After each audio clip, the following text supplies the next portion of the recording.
ರಾಜ್ಯದಲ್ಲಿ ಗ್ರಾಮ ಪಂಚಾಯಿತಿ ಚುನಾವಣೆ, ತಾಲೂಕು ಪಂಚಾಯಿತಿ ಚುನಾವಣೆ, ಜಿಲ್ಲಾ ಪಂಚಾಯತ್ ಚುನಾವಣೆ ಯಾವಾಗ?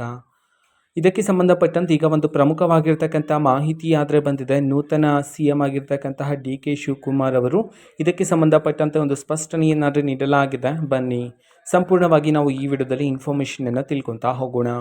ವಿಡಿಯೋವನ್ನು ಸ್ಟಾರ್ಟ್ ಮಾಡ್ತೀನಿ. ಅದಕ್ಕಿಂತ ಮೊದಲು ನೀವಿನ್ನೂ ನಮ್ಮ ಚಾನಲ್ಗೆ ಸಬ್ಸ್ಕ್ರೈಬ್ ಮಾಡದೇ ಇದ್ರೆ ಈ ಕೂಡಲೇ ಚಾನಲ್ಗೆ ಸಬ್ಸ್ಕ್ರೈಬ್ ಮಾಡ್ಕೊಳ್ಳಿ ಮತ್ತು ಲೈಕ್ ಮಾಡಿ. ಈಗ ನಾವು ಮಾಹಿತಿಯನ್ನು ತಿಳ್ಕೊತಾ ಹೋಗೋಣ.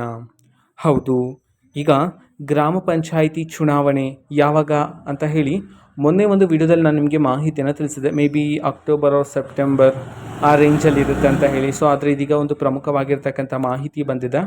ಸೊ ಏನು ಅಂತಂದರೆ, ಇದೀಗ ಗ್ರಾಮ ಪಂಚಾಯಿತಿ, ತಾಲೂಕು ಪಂಚಾಯಿತಿ, ಜಿಲ್ಲಾ ಪಂಚಾಯಿತಿ ಚುನಾವಣೆಯನ್ನು ಮುಂದೂಡಿಕೆ ಮಾಡಲಾಗ್ತಿದೆ. ಸೊ ಸದ್ಯಕ್ಕೆ ಚುನಾವಣೆಗಳಿಲ್ಲ, ಮುಂದೂಡಿಕೆ ಮಾಡಲಾಗಿದೆ ಅಂತ ಹೇಳಿ ಮಾಹಿತಿ ಆದರೆ ಬಂದಿದೆ ಸರ್ಕಾರದ ಕಡೆಯಿಂದ.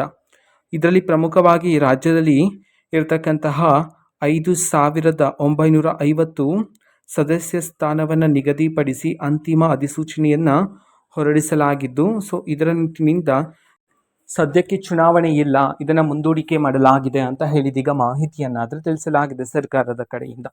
ಸೊ ನೋಡೋಣ ಮುಂದಿನ ದಿನಗಳಲ್ಲಿ ಚುನಾವಣೆಗೆ ಸಂಬಂಧಪಟ್ಟಂತೆ ಯಾವುದಾದ್ರೂ ಮಾಹಿತಿ ಬರುತ್ತಾ ಅಥವಾ ಚುನಾವಣೆಯ ದಿನಾಂಕವನ್ನು ಪ್ರಕಟಣೆ ಮಾಡಲಾಗುತ್ತೆ ಅಂತ ಹೇಳಿ.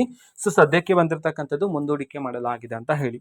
ಓಕೆನಾ? ಸೊ ಇವತ್ತಿನ ಒಂದು ವಿಡಿಯೋದ ಈ ರೀತಿ ಇನ್ನು ಹಲವಾರು ಯೋಜನೆಗಳಿಗೆ ಸಂಬಂಧಪಟ್ಟಂತೆ ಮಾಹಿತಿ ಬಂದ ನಂತರ ಆದಷ್ಟು ಬೇಗ ನಾನು ನಿಮಗೆ ಇನ್ಫಾರ್ಮೇಷನನ್ನು ತಿಳಿಸ್ತೇನೆ.